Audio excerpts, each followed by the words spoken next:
So, we might be getting closer to finding a massive icy planet beyond Neptune's orbit.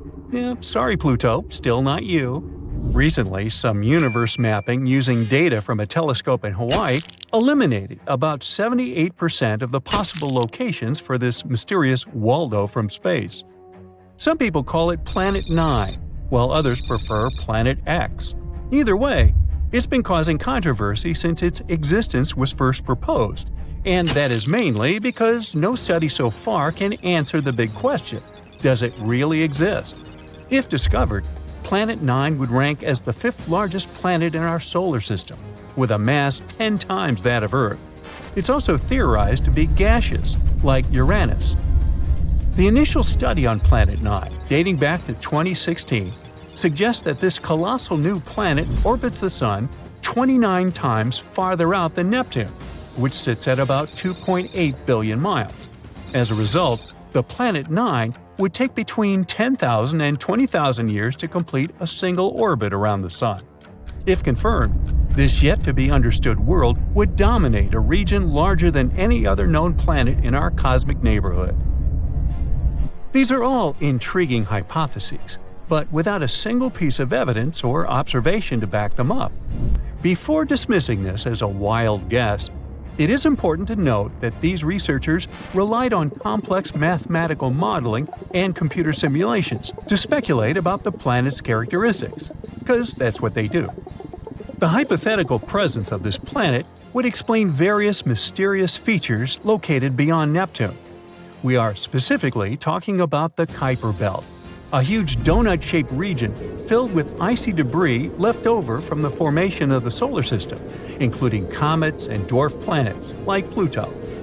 What happens is that the 6 farthest objects in the Kuiper Belt exhibit elliptical orbits that are all oriented in a similar direction within physical space and tilted approximately 30 degrees downward relative to the orbital plane of our 8 known planets. What's strange here is that, despite their distinct orbital velocities around the solar system, they maintain this alignment. The likelihood of such alignment occurring randomly is extremely low, around 0.007%. So, here comes Planet 9, a hypothetical massive celestial body that offers a plausible explanation for this strange phenomenon, potentially exerting gravitational influence to shape these orbits. The initial theory didn't hold up for long, facing accusations of observational bias and calculation errors. Then, in 2017, another study popped up, sparking back the idea that maybe Planet 9 is out there after all. This time, Spanish astronomers tried a novel approach, focusing on observing extreme trans-Neptunian objects. These celestial bodies orbit the Sun in highly stretched elliptical paths, with average distances exceeding 13 billion miles. The research suggests that the distances between these objects' nodes and the Sun might provide clues to Planet 9's location. You see, these nodes are the points where a celestial body's orbit intersects the solar system's plane. When these objects reach these points, they're more likely to interact with other solar system bodies, potentially causing significant changes in their orbits or even collisions. So, if the trajectory of these extreme trans-Neptunian objects remains stable, everything's fine. But if it's not, well, that's a sign that something else, something big, is messing with their path. And that's exactly what the research found. There is something unseen out there, throwing these objects off course. And that something could be a planet, chilling at a distance between 300 to 400 times farther from the Sun than Earth. To this day, the study of the extreme trans-Neptunian objects is the strongest evidence we've got for Planet 9's existence. And if you're still not convinced by this theory, know that strange motions like these have led to planetary discoveries before. Neptune, for instance, was spotted because Uranus's motion didn't quite agree with the predictions of Newtonian gravity. But the deflection of its orbit could be explained if it was caused by a pull of an undiscovered planet. And just like that, we discovered Neptune. Now, the year is 2021, and there's all this buzz about Planet 9 again. After correcting some old guesses, Studies are now leaning towards the idea that this mystery world follows an epic loop around the Sun every 7,000 years. That is massive news, because it means this planet might be closer than we ever thought, making it easier for our telescopes to spot it.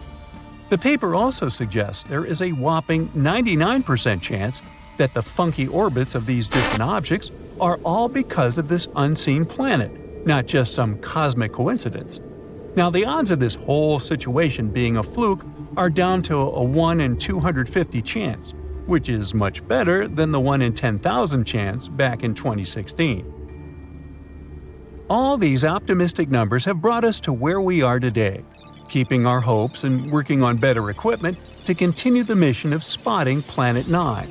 As mentioned earlier, researchers in Hawaii created some kind of treasure map utilizing the Panoramic Survey Telescope and Rapid Response System to eliminate 78% of its locations. This is great news, considering how challenging it is to find a planet-sized needle in a cosmic haystack. But unfortunately, Planet 9's presence remains a ghost in the dark outer reaches of our solar system. Enthusiasts are still convinced of its existence and believe it is only a matter of time before we celebrate the discovery of Earth's new cosmic cousin. They're putting their hopes on the Vera C. Rubin Observatory, which is currently under construction in Chile and is scheduled to begin science operations in late 2025. Over the course of 10 years, this observatory will scan the entire southern hemisphere sky every few nights with a 27-foot, fast-moving telescope equipped with the largest digital camera in the world. The idea is to catalog everything in the solar system, reaching out to and beyond Neptune, and tracking the movements of millions of celestial objects, including space junk, asteroids, comets, and stars. If Planet 9 is indeed out there, this next-generation telescope could be the one to find it. The existence of this mysterious planet is far from being universally accepted in the scientific community. That is simply because Planet 9 isn't the only explanation for the strange phenomenon occurring beyond Neptune. One theory suggests that a group of distant objects, such as dwarf planets, comets, and moons, might be collectively influencing the orbits of the extreme trans-Neptunian objects. Others believe that a black hole is behind all this. These compressed masses are some of the densest objects in the universe, potentially capable of affecting the orbits of other masses, like how this supposed ghost Planet 9 is believed to be doing. Another bold perspective suggests that our current understanding of the laws of gravity is flawed, actually incomplete. This theory, known as modified Newtonian dynamics, proposes that these distant icy objects exhibit strange behavior not due to influence from another planet, but rather because the immense gravitational field of the Milky Way is influencing them. However, even supporters of this theory acknowledge that it is too early to draw firm conclusions, and much more extensive research is still required. While we continue our relentless hunt for Planet 9, some astronomers have taken it a step further, suggesting the existence of a hypothetical Planet 10. This world has a mass and size like that of Mars or Earth and is located on the edges of the Kuiper Belt. But the thing is, if this alleged Planet 10 is indeed as small as scientists believe, it might not have enough gravity to clear its orbit of debris. And that is pretty similar to what happens with Pluto, being one of the reasons why it got into trouble back in 2006. So yeah, it's better not to get too excited. This supposed Planet 10 might end up classified as another dwarf planet. Across millennia, scattered among clay tablets, sacred scrolls, and whispered myths, humanity has preserved haunting tales of a celestial anomaly, a rogue planet, a cosmic saboteur whose rare appearance heralds disaster and upheaval. The Sumerians called it Nibiru, the planet of crossing. Egyptians feared it as the destroyer. Biblical texts knew it as the wormwood star. Are these merely the colorful myths of ancient peoples, or are they fragmented memories of an all-too-real cosmic threat? Modern science, once quick to dismiss such legends, is now forced to reconsider. In 2016, astronomers Konstantin Batygin and Mike Brown from Caltech presented mathematical evidence suggesting the existence of a massive planet at the far edge of our solar system, Planet 9. Their calculations describe a world 5 to 10 times the mass of Earth, on a highly elongated orbit that takes between 10,000 and 20,000 years to complete a single revolution around the Sun. Here's where ancient myth and modern astrophysics begin to blur. Sumerian cuneiform tablets, dating as far back as the 4th millennium BCE, contain astonishingly accurate astronomical data. They describe a solar system of 12 celestial bodies, including a mysterious 12th planet, Nibiru. How did ancient people know about Neptune, discovered only in 1846, or Pluto in 1930? Were they simply guessing, or did they remember something we've forgotten? One of the most controversial voices in this debate is researcher Zecharia Sitchin. He spent decades interpreting ancient Mesopotamian texts and proposed a radical theory that Nibiru is a habitable world with a sweeping elliptical orbit, home to an advanced race known as the Anunnaki, beings who once visited Earth. Mainstream academia has rejected Sitchin's translations, but the uncanny parallels between his claims and recent astronomical findings are hard to ignore. Let's focus on what the data tells us. Something is warping the orbits of distant objects in the Kuiper Belt, a vast icy region beyond Neptune. These objects behave as if being shepherded by a massive, unseen force. The dwarf planet Sedna, for example, follows a wildly unusual orbit that can't be explained by known gravitational influences. And then there's the Kuiper Cliff, an abrupt drop-off in the number of objects beyond 50 astronomical units. What's causing it? Something or someone. These anomalies have left astronomers scratching their heads and have fueled growing speculation that a massive, unseen planet is hiding in the dark outskirts of our solar system. Ancient texts from multiple civilizations describe apocalyptic upheavals linked to a celestial intruder. The Egyptian Ipuwer papyrus eerily recounts plagues and chaos. The river is blood, the earth turned upside down, days are shrouded in darkness. The Babylonian Epic of Era speaks of a time when the stars left their appointed paths. These aren't just poetic metaphors. They're historical shockwaves echoing from a forgotten trauma. So what happens if Nibiru, or Planet 9, makes its next approach? Even without a direct collision, the consequences could be catastrophic. Its gravity might tilt Earth's axis, triggering sudden climate shifts. It could awaken tectonic fault lines and stir dormant volcanoes. Disturbed asteroid belts might send deadly space rocks hurtling toward us. It could disrupt our magnetosphere, disabling electronics and satellites. But perhaps the most chilling aspect of this theory is the cycle. Sumerian texts suggest that Nibiru returns roughly every 3,600 years. If this is true, its last passage might have occurred around 1600 BCE, a time curiously aligned with the collapse of Bronze Age civilizations, a period marked by mass migrations, natural disasters, and inexplicable cultural decline. Was this coincidence or consequence? The clock might be ticking again. Today, the hunt for Planet 9 continues, using the world's most powerful telescopes and cutting-edge simulations. We stand on the edge of either confirming the greatest myth ever told, or revealing that ancient peoples tried, in the only language they had, to warn us. It may not bear the name Nibiru. It may not carry golden tablets or alien emissaries. But if it exists, its return will reshape everything we think we know about history, science, and our place in the cosmos. One thing is certain, our solar system is far from tamed. It harbors secrets in its coldest, darkest corners, riddles older than civilization itself. And perhaps, just perhaps, the old stories were never stories at all. Maybe they were prophecies. Maybe they were the echo of survivors. Maybe the star of change is already on its way.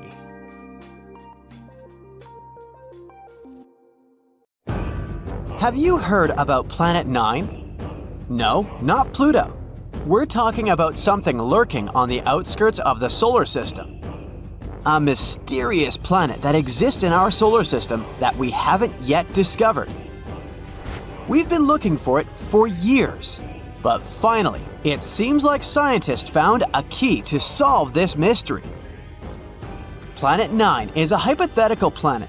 Astronomers have been on the hunt for it for quite some time now, but it's so elusive that they've only been able to piece together a few details about its potential characteristics. One thing we do know is that Planet 9 has to be a massive world, possibly up to 10 times the mass of Earth. That's one big planet. It's also thought to be a distant wanderer, hanging out somewhere between Neptune and Pluto. Some scientists think that Planet 9 might actually be a mini Neptune, with a thick, gaseous atmosphere and a rocky core. Others speculate that it could be an icy world with a solid, frozen surface and a thick layer of hydrogen and helium gas. Of course, since we haven't actually found Planet 9 yet, we can't say for sure what it's like. We're not even sure that it even exists. Some say it's just a myth, like the Tooth Fairy or the Easter Bunny, but others are convinced that it's out there somewhere. And at the end of the day, we're not entirely sure if Planet 9 is even a planet. It might be a special kind of black hole or made entirely of dark matter. The search for Planet 9 began in the early 21st century when a group of astronomers realized that something wasn't quite right with the outer reaches of our solar system. They noticed that some distant objects, known as trans-Neptunian objects, were behaving in unexpected ways. Trans-Neptunian objects, or TNOs, are like the cosmic version of those items in the back of your fridge that you forgot about for years. They're small, icy bodies that hang out in the Kuiper Belt, beyond Neptune. So, scientists noticed that these guys started behaving weirdly. At first, they thought it might be a fluke. But as they dug deeper, they began to suspect that there was a ninth planet lurking out there. Why haven't we discovered it yet, you ask? Well, it may be because of Planet 9's weird orbit. All the other 8 planets orbit the Sun in roughly the same plane, which is like a flat disk. However, our hypothetical friend's orbit is different. It might be tilted and move in a different direction compared to the other planets. Its orbit might also be stretched out like an oval, rather than being nearly circular like usual. Because of this, Planet 9 might spend most of its time far from the Sun, like a true introvert. It only comes relatively close to the inner solar system every few thousand years. This would make it super faint and hard to spot, so the only way we may discover it is by studying the gravitational effects it has on our solar system.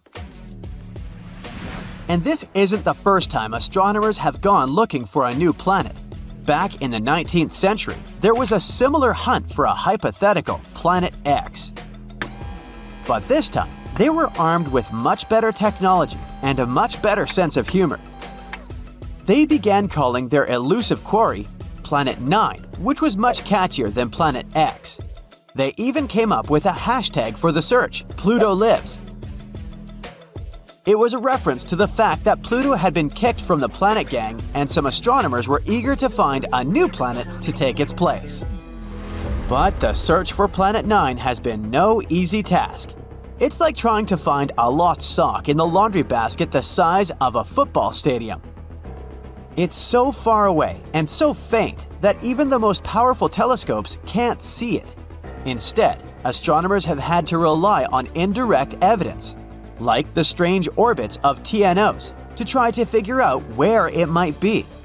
Some scientists have even supposed that it might be a wandering rogue planet, which would explain why it's so hard to find. But they haven't given up hope. Till this day, they're scouring the skies using all sorts of high-tech telescopes and fancy algorithms to try and spot this elusive planet. And fear not, dear curious human, because it looks like after so many years of research, we may have finally found the key to solve this mystery.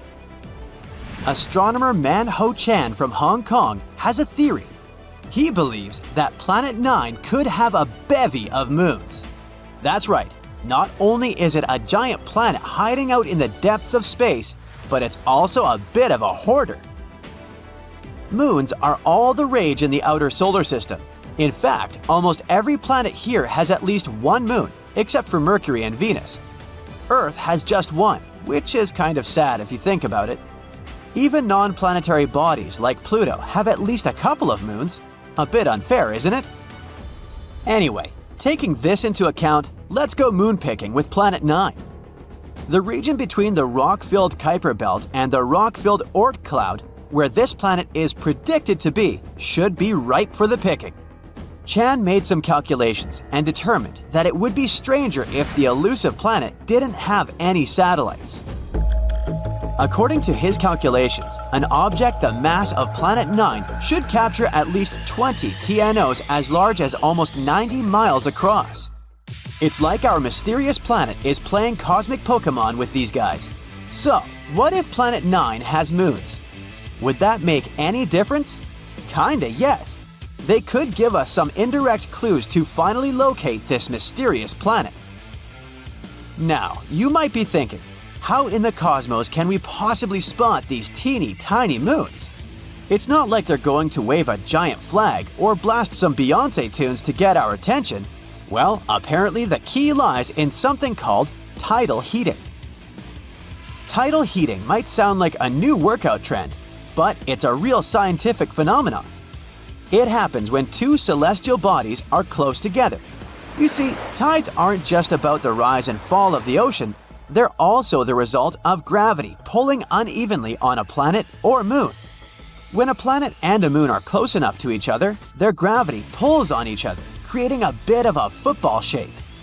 And as these celestial bodies move around each other, they shift shape and generate friction inside, which produces heat. Wow, who knew that Planet 9 could have a workout routine? Perhaps we should start calling it Gym Planet instead. Anyway, if Planet 9 has any moons, the gravitational pull from these moons would cause it to change shape constantly, generating heat in the process. And we might be able to detect this mysterious planet through the heat produced by those moons, even though it gives off no other signals. Now, before you get too excited, finding them won't be a walk in the park. They're incredibly small and would be very far away from us. But hey, nothing worth discovering ever came easy, right? Scientists are optimistic that with the right technology, they can spot this telltale sign. It will be easier for us to spot them with fancy instruments like modern telescopes. Talk about cool friends to have, right? Sure, the process of finding it may be difficult and time-consuming, but the potential payoff is huge. Finding this planet could explain a lot of the strange behavior observed in TNOs, the Kuiper Belt, and beyond.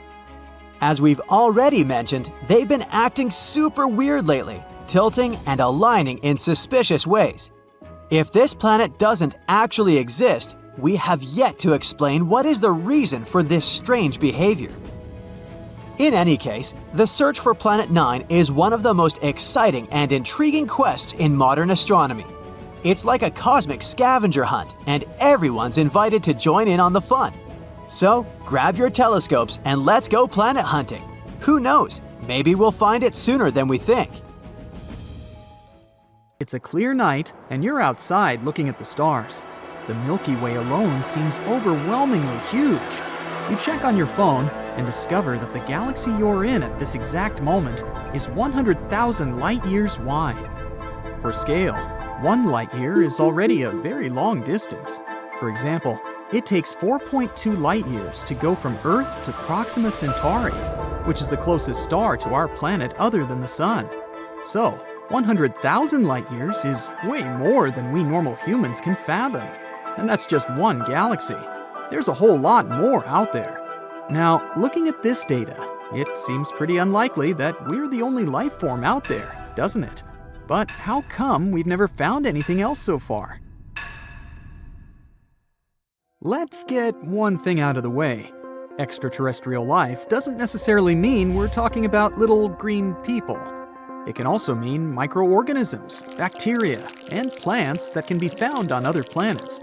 The truth is, there's a big spectrum of possibilities for life on another planet. And taking into consideration that there are up to 50 billion planets in the Milky Way, it's very unlikely that we're alone in this big wide universe. And what does life on other planets look like? This is what we've spent years trying to figure out. Go ahead, think with me. A planet may be lifeless today, but it could have traces of organic matter or fossils, meaning that some life form was able to thrive there once. And it could also be that there are planets out there containing life with complex biochemistry, meaning they could have fauna just like we have on Earth, although probably not the same. NASA created a special science that is dedicated to studying life forms outside of Earth. It's called astrobiology. Ever since the space agency was created back in 1958, it didn't take long for it to start looking for extraterrestrial life. They quickly built an action plan. First, they needed to understand how life on Earth was formed, and secondly, how it could have formed on other planets. The first time NASA tried to look for life in outer space was in 1976. The Viking lander blasted into space, headed towards Mars. There were high expectations that humanity would find the first proof of extraterrestrial life. Unfortunately, the lander came back with images of a planet that looked barren and bleak, and scientists were extremely disappointed. Scientific conclusions on whether life could be detected over there were confusing. But hey, you need to know what you're looking for to find it, right? The failure of the Viking mission served to heat up debates amongst NASA scientists to define what life actually meant. And it also served to call their attention to a small but very important detail.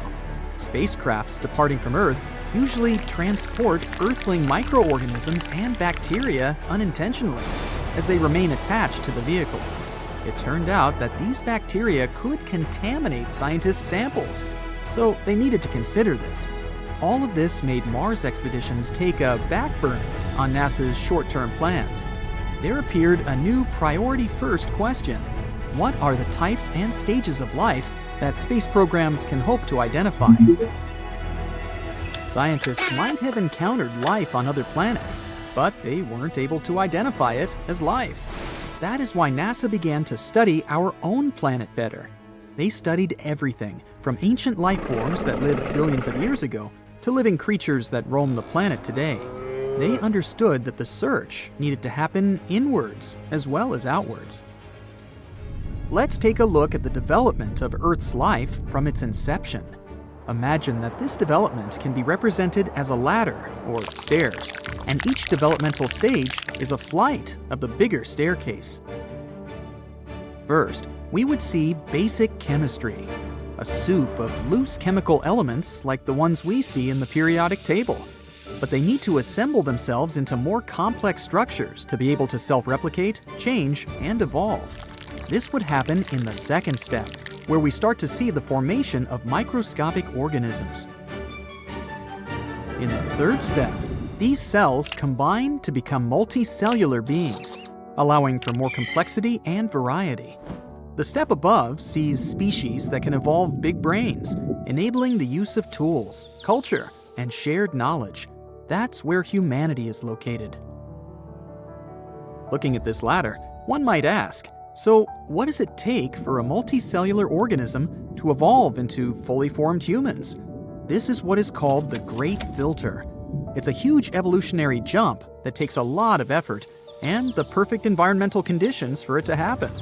And given that we haven't heard of any other extraterrestrial civilizations out there, it might be that we are the only ones that were able to make this jump.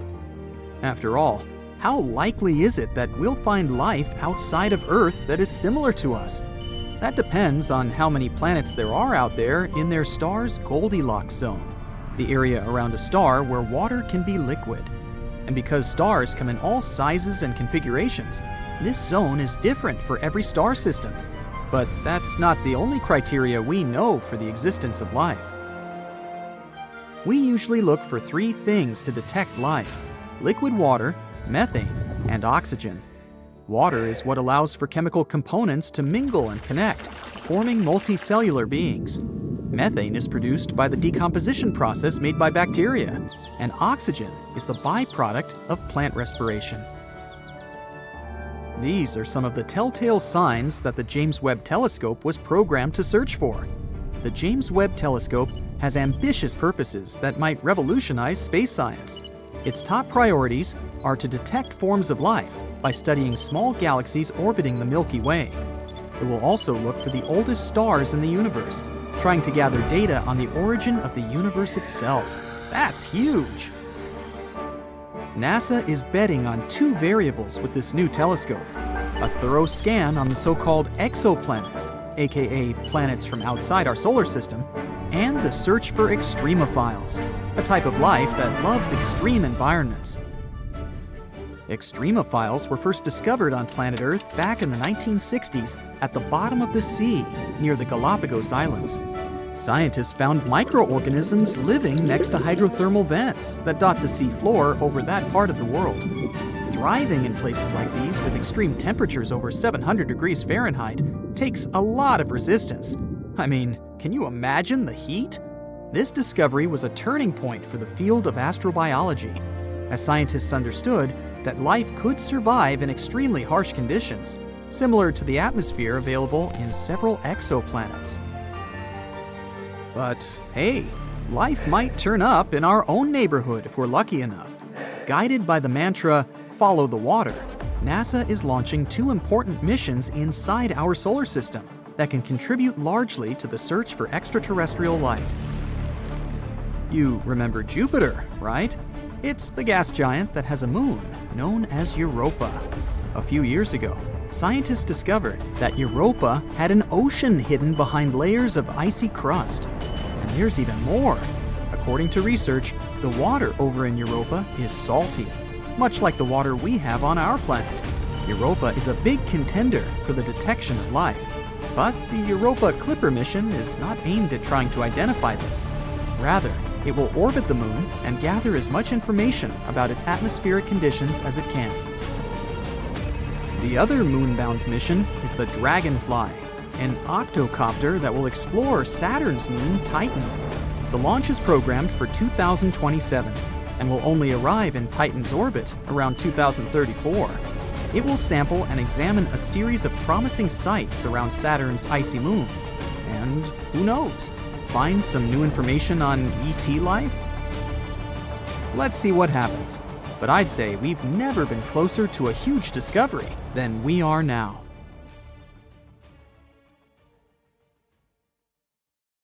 Something is happening on the red planet! Scientists believed that they knew nearly everything about its atmosphere, but a NASA rover has discovered something unexpected. There's more oxygen on Mars than they thought, and it behaves in weird ways. In the spring and summer, oxygen levels go up even more, and no one knows why.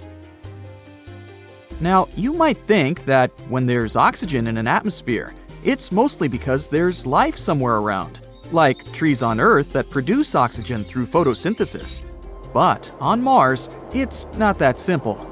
Non-living processes can also create oxygen, so we can't surely say that its presence means there's life on Mars.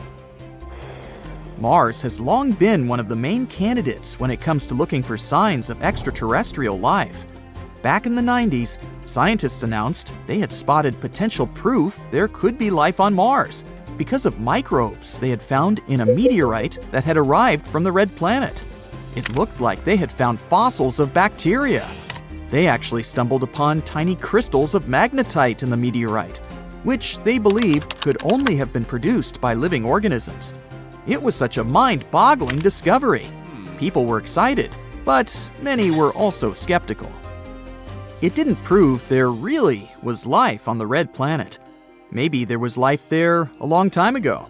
The meteorite is thought to have originally formed on Mars billions of years ago, and to have landed on Earth thousands of years ago.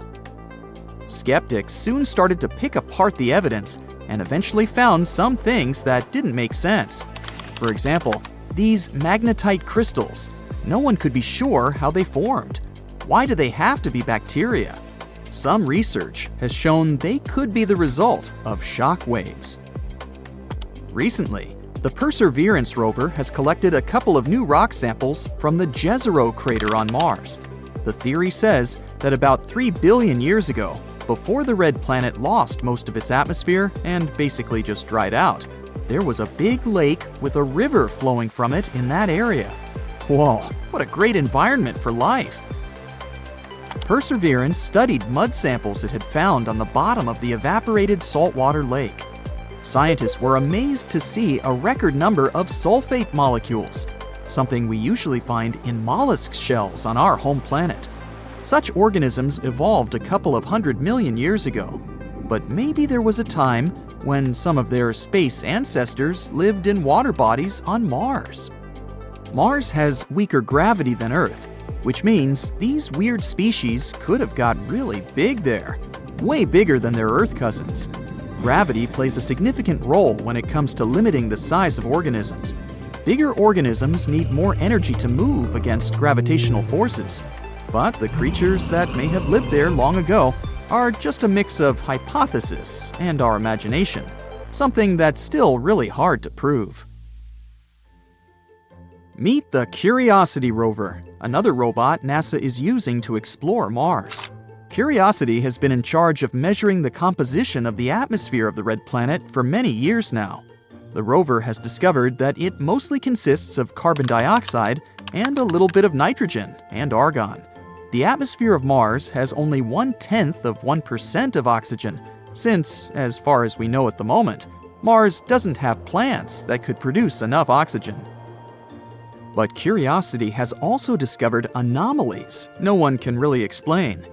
It's found out that there are spikes in oxygen levels in the Gale crater during the Martian spring and summer. Every year, oxygen levels go up and down in unpredictable patterns there. What's even more interesting is that the oxygen spike is similar to a seasonal spike in methane, which is a gas we often associate with life on Earth. No wonder scientists are scratching their heads and wondering if there's a connection between the two gases, and if they both come from the same source on the Martian surface. Is there something big that breathes there? Come on, we'll be happy even with some small space worms in the soil. There's a type of salt called perchlorates in the Martian soil. Some scientists believe perchlorates might be responsible for the strange spikes in oxygen levels. But like with most things we know about space, it's just a theory.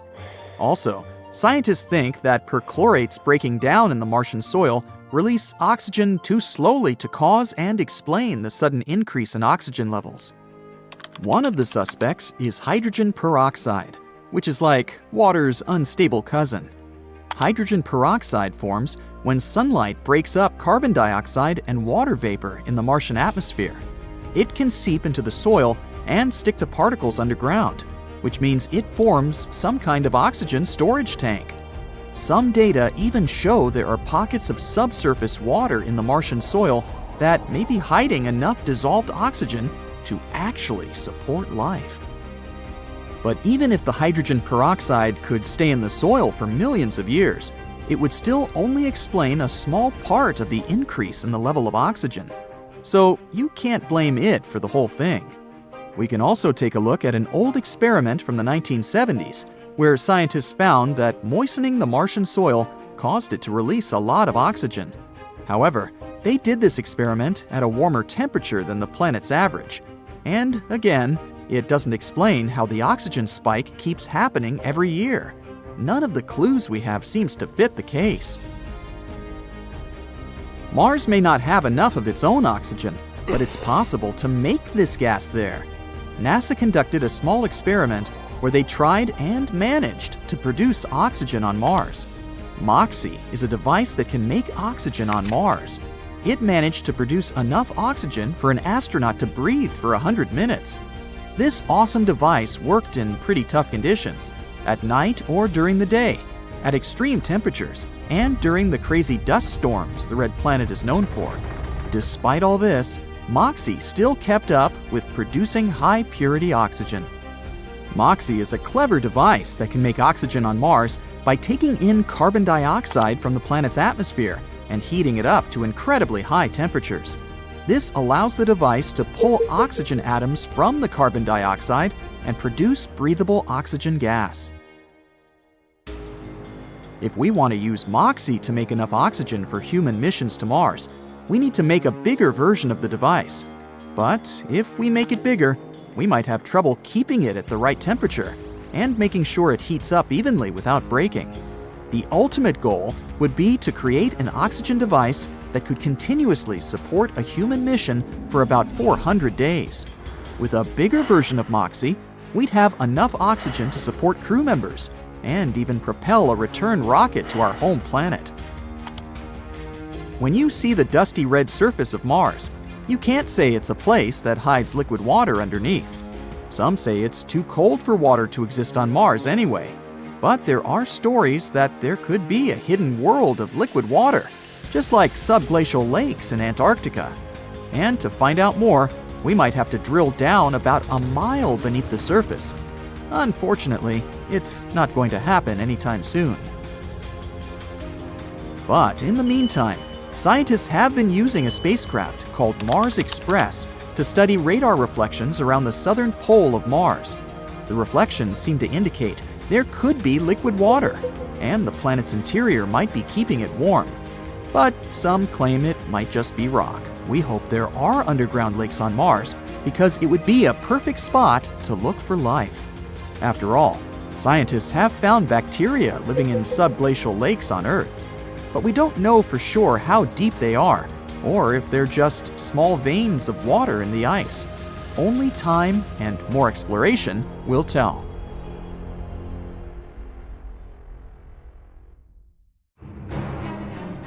It's dark and incredibly cold.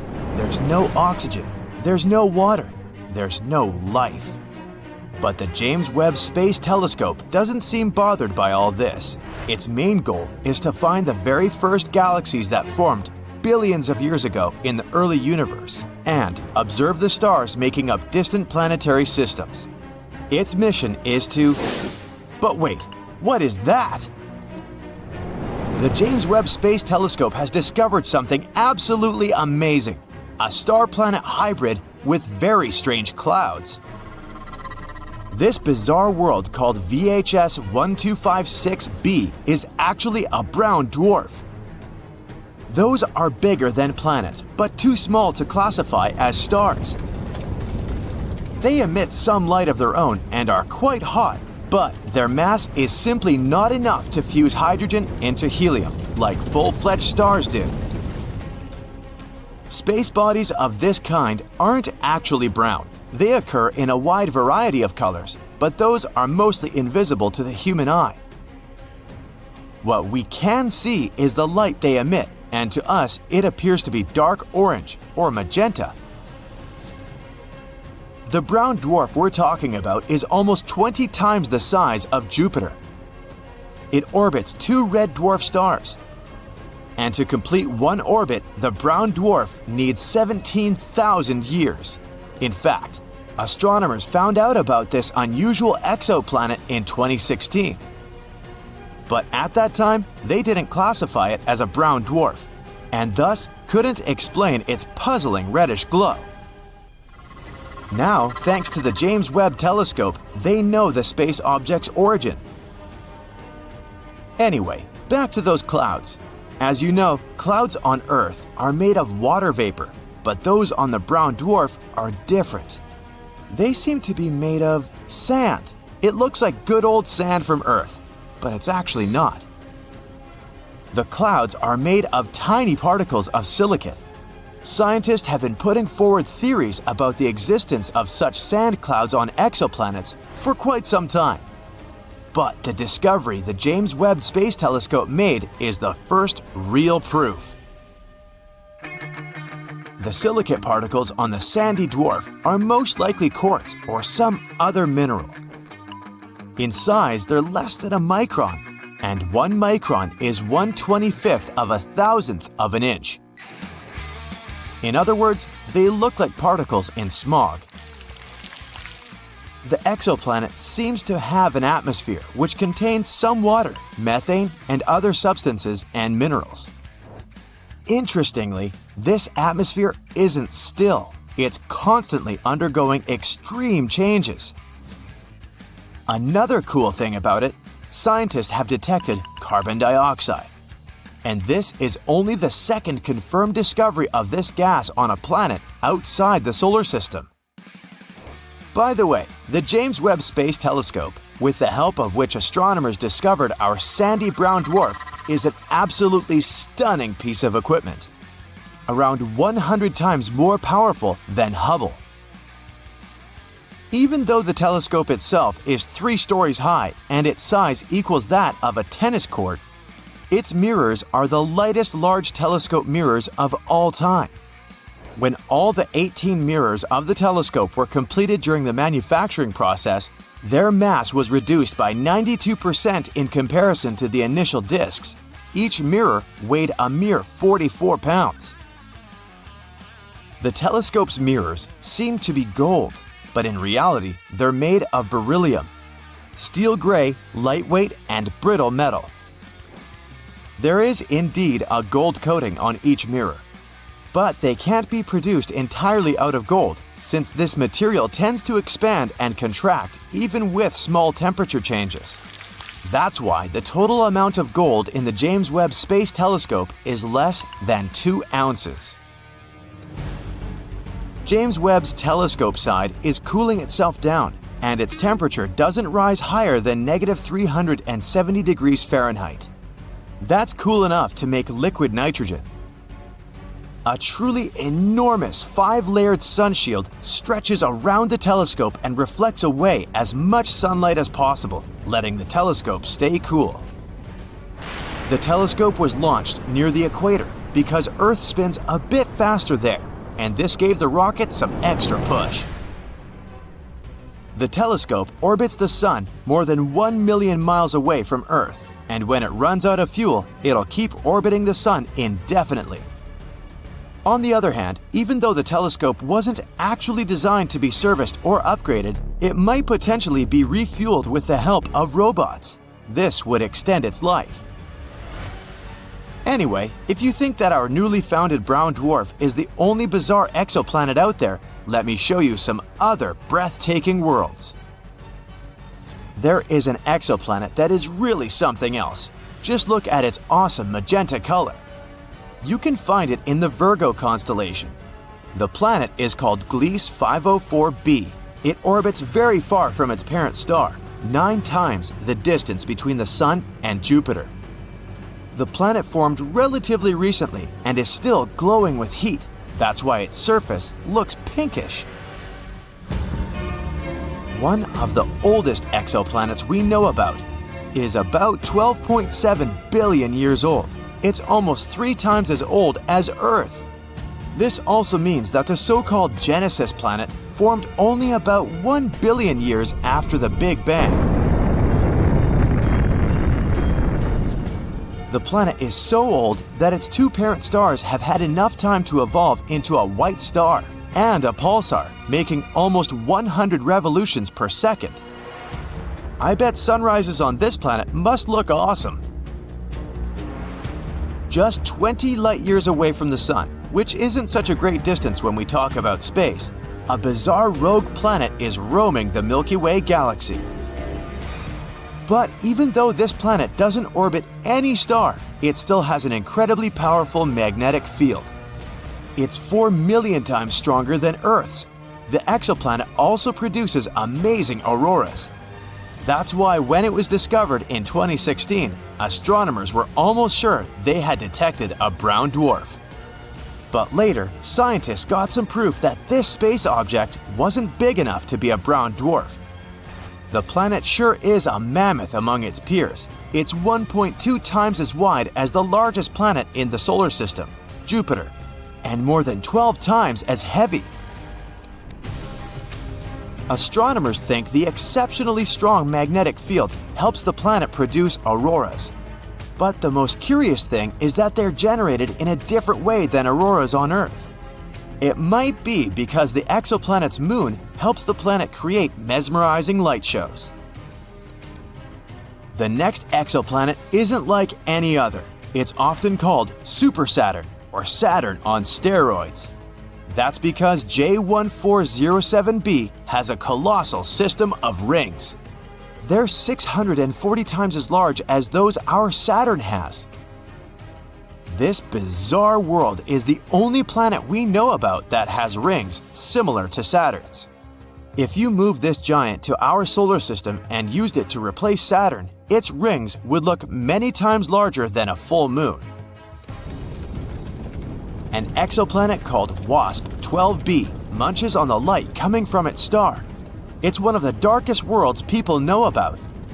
All because its day side consumes light rather than reflects it back into space. The egg-shaped planet is giant, twice the size of Jupiter, and it traps more than 94% of the light that reaches its atmosphere. It might be the main reason for the temperatures on the surface of the planet that can rise up to 4,600 degrees Fahrenheit.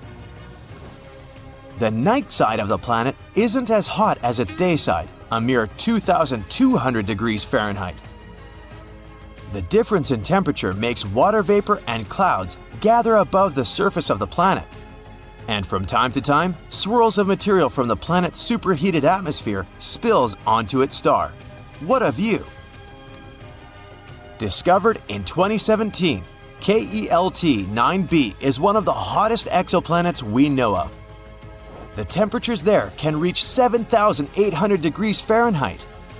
For comparison, the temperatures at the surface of the Sun reach 10,000 degrees Fahrenheit. The planet is probably so insanely hot because it orbits extremely close to its star, KELT 9, which is way hotter and bigger than our Sun.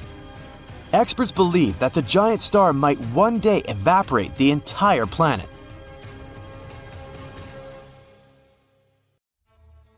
It's been more than a year since the James Webb Telescope, which had taken over 20 years to complete, was launched. And for such a relatively short time, the ultra-modern and most powerful in history piece of equipment has already made plenty of discoveries. By observing the universe at infrared wavelength, James Webb lets us see things no other telescope has ever shown before. The primary goal of this incredible piece of equipment is to study the formation of galaxies and stars that appeared in the early universe. For example, look at the closest to us stellar nursery, a region of space where new stars get born. NASA has shared an image from James Webb that shows a small star-forming region. If you look at the picture attentively, you'll see jets bursting from infant stars. Around them, different colored clouds of cosmic dust are colliding with one another. The view is mesmerizing. The red dust consists of molecular hydrogen. You can also notice that some stars have something like shadows. Those hint at the creation of what will later become planets. At first sight, the image may seem chaotic, but astronomers claim that it's a relatively small and quiet stellar nursery in comparison to some others. Many young stars there are similar in size to our Sun, or a bit smaller.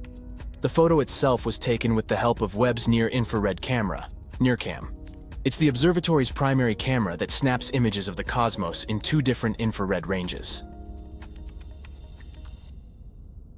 Another amazing discovery the Webb telescope has made is smoke molecules in a distant galaxy. It's the first time such molecules have been discovered so far away from our planet. The galaxy in question lies 12.3 billion light-years away from Earth. It most likely formed about 1.5 billion years after the Big Bang. Despite such a huge distance between the galaxy and our planet, Scientists have managed to detect chemical compounds found in soot or smoke, and it's quite a big deal since it has pushed the record for detecting similar complex molecules back by around 1 billion years. This study has also confirmed the sheer power of the coolest piece of space equipment of all time. It managed to make this discovery despite the fact that the spectrometer needed for the measurements didn't perform to the fullest after having experienced a sudden and surprising degradation. The James Webb Telescope has also helped to boost our understanding of exoplanets. Those are planets orbiting stars other than our own sun. At the beginning of 2023, the observatory spotted its first exoplanet, LHS 475b. It's located 41 light-years away from Earth and is approximately the same size as our planet. According to NASA, nowadays, James Webb is the only operating telescope capable of categorizing the atmosphere of Earth-sized exoplanets. The research team behind the discovery believes such results underline the precision of the telescope. They hope that it will help us locate many more rocky exoplanets that we might be able to colonize in the future. Even though, at first sight, it may seem that the universe is pretty empty, it's actually a very busy place, and Webb has all the necessary instruments to see all kinds of cosmic events happening out there. Just look at this image of WR 124. It's a star on the cusp of its explosive demise.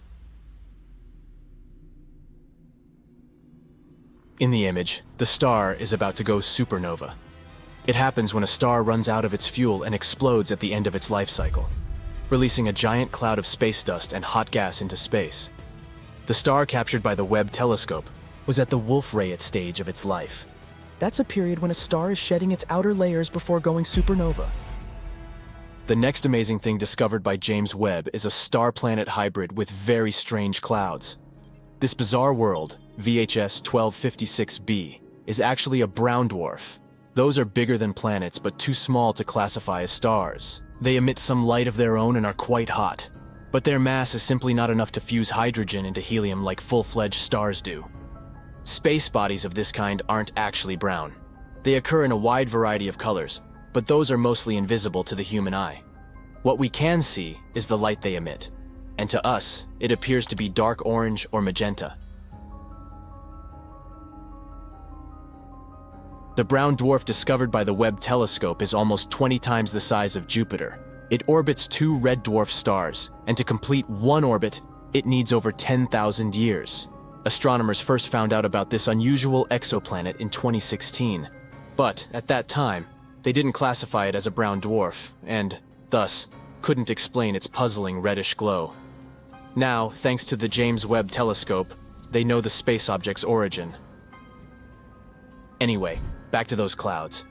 As you know, clouds on Earth are made of water vapor, but those on the brown dwarf are different. They seem to be made of sand. It looks like good old sand from Earth, but it's actually not. The clouds are made of tiny particles of silicate. Another recent discovery involves several large galaxies that scientists believe were born not long after the Big Bang. They aren't supposed to be there, and no one expected to find them. But the James Webb Space Telescope has spotted them. These galaxies, as massive as our home Milky Way, are full of mature red stars. Astronomers have analyzed the light coming from them and estimated their age 500 to 700 million years after the Big Bang. It means that they came into being when our universe was very young, almost a baby. But the most bizarre thing about these galaxies is their tremendous size and the age of the stars dwelling there. The data received by the telescope don't coincide with the existing ideas about what the universe looked like and how it evolved in its early years. It also doesn't match the earlier observations made by Hubble. And here, James Webb has captured a distant region of space in unprecedented detail. This section of space is known as Pandora's cluster. In the image, you can see 3 massive clusters of galaxies coming together and forming a megacluster. The combined mass of these clusters acts as a powerful gravitational lens. And thanks to this natural magnification effect, scientists can see other galaxies in the region. Astronomers claim that the most recent image of Pandora's cluster is stronger and deeper than they have ever seen. James Webb has also managed to spot thousands of young stars never seen before in the Tarantula Nebula. This space formation got its nickname because of the appearance of dusty filaments spotted in previous images. It's the biggest star-forming region in the local group, which includes the galaxies nearest to the Milky Way. The Webb telescope's images have helped to shed light on the composition of the Tarantula Nebula.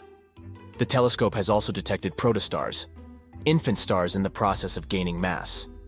Astronomers expect that these protostars will eventually form and shape the nebula further. Among other discoveries made by the James Webb Telescope, you can see the birth of 50 distant stars. Some of them power protoplanetary disks, which might later form solar systems light years away from our own. Here's one more image from James Webb. You can see a supermassive black hole that has a mass of 9 billion suns. It's so ginormous and ancient that scientists are struggling to explain its existence. Astronomers have also discovered a distant ring of dust, rock, and gas that contains a chemical called methylcation. It's known as a molecular building block of life, and it makes most of the organic material on our planet.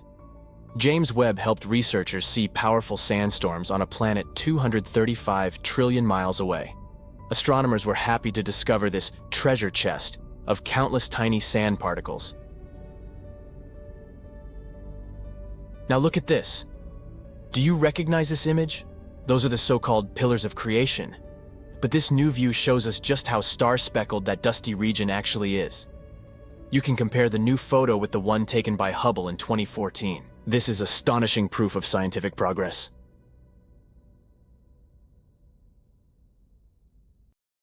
Hey there, Earthling! If you think you're special because you live on the only habitable planet out there, think again. What makes a planet suitable for life? A whole bunch of factors, like the planet itself, its neighbors, and the star it orbits. A habitable planet is basically one that can sustain life, with things like access to water, energy sources, and nutrients. Earth, for example, is in the sweet spot, known as the habitable zone, where it can have liquid water on its surface. But just being in this zone doesn't automatically mean a planet is habitable. Factors like crazy levels of radiation can make a planet uninhabitable, even if it has the right temperature. So the bottom line is, we need water, something to orbit, and a set of nutrients of chemical origin that can be found in Mendeleev's periodic table of the elements or those funky snacks you buy. Look at this exoplanet called K2-18b. The term exoplanet doesn't mean that it's exotic. It just states that this planet is located outside the solar system. Most planets need to orbit something, unless we're talking about rogue planets that are basically planet-sized things floating around in space but not orbiting around any star or brown dwarf. Instead of our Sun, K2-18b orbits a red dwarf called K2-18. It's not your average star you can see with the unaided eye in the night sky. This one is hard to observe because of its low luminosity. K2-18b is indeed a planet far, far away. It's located 38 parsecs away from Earth. 1 parsec is somewhere around 19 trillion miles. Hey, you do the math. Hint, lots of zeros. K2-18b is a sub-Neptune, meaning that it has a smaller radius than Neptune. However, it's much bigger than our humble abode. It's about 2.6 times the radius of Earth. As for the weight, K2-18b is way chunkier than Earth. It's about 8 times as massive. It takes 33 days for this planet to go around its star, and it gets just about as much starlight as Earth gets from the Sun. This planet has a light intensity of 1.28 times greater than Earth and has an equilibrium temperature of 28 degrees Fahrenheit. Nope, it doesn't mean that K2-18b feels like New York in January. It only gives us an idea of the theoretical temperature put there. The planetary equilibrium temperature is basically the temperature a planet would have if it was perfectly balanced in terms of radiation. It's when the amount of heat leaving a planet is the same as the amount of heat coming in.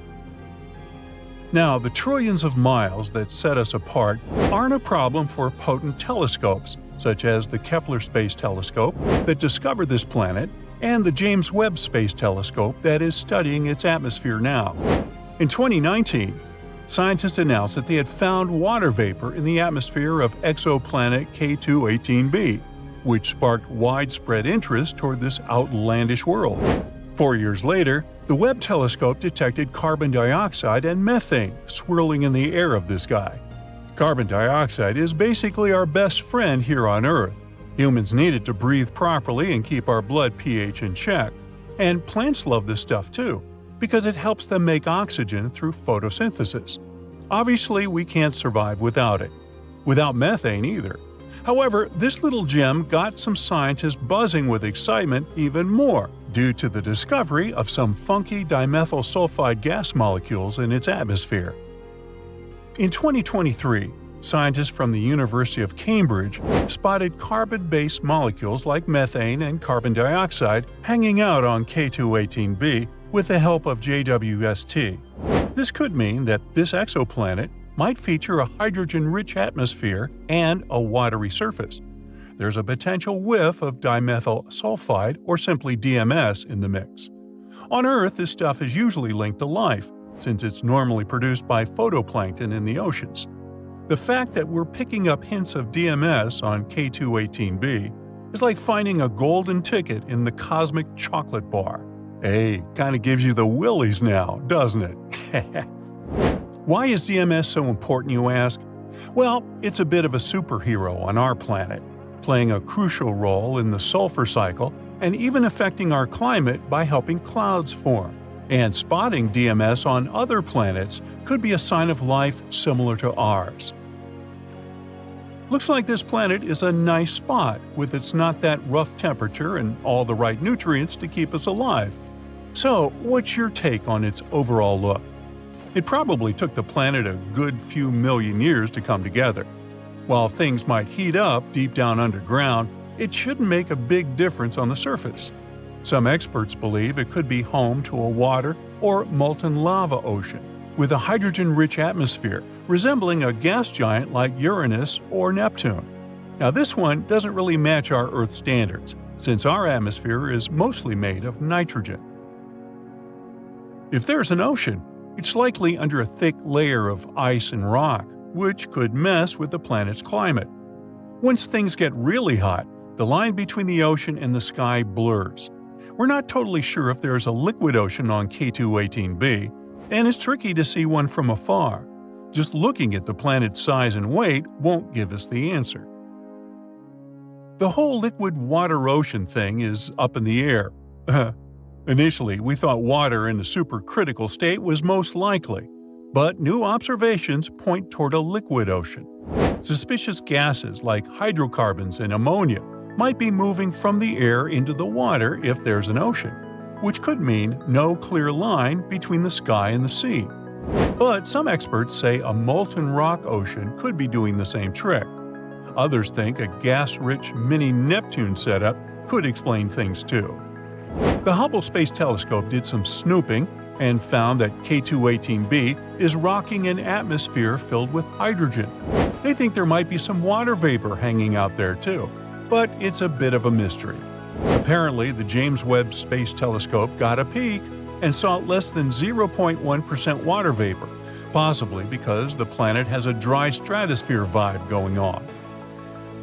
As for ammonia, it's nearly non-existent in that distant world. Methane and carbon dioxide seem to be dominant in the atmosphere, making up about 1%. But don't expect to see any other carbon oxides crashing the party. Their concentration is just a guess at this point. The atmosphere of K2-18b is just a small fraction of its total mass, around 6.2%, and has probably got a similar vibe to Uranus and Neptune. Haze-wise, there's not much going on, and water clouds are a bit of a mystery. They're probably icy, although there's a chance for some liquid water clouds too. Now, besides water, the atmosphere could also contain some ammonium chloride, sodium sulfide, potassium chloride, and zinc sulfide clouds, depending on what the planet is into. And it seems like things might get a bit turned up high in the atmosphere, with the temperature inversion causing a stratosphere situation, just your average day in outer space. So far, Scientists have come up with several climate models this planet might have. For example, some of them think that there's the same temperature across the whole planet, unless the planet is spinning super fast and the temperature difference between the poles and the equator is minor. But these are all speculations at this point. The amount of radiation K2-18b gets from his star is similar to what Earth gets. The temperature on the planet might be anywhere from really cold to pretty warm. Whether it can support life depends on its atmosphere and clouds. Scientists think microorganisms from Earth could survive there, even with all the hydrogen. But it's still hard to tell if there's life on K2-18b because the gases we usually look for might not work in its atmosphere. Scientists think the James Webb Space Telescope might be able to detect different markers of life on the planet with enough observations.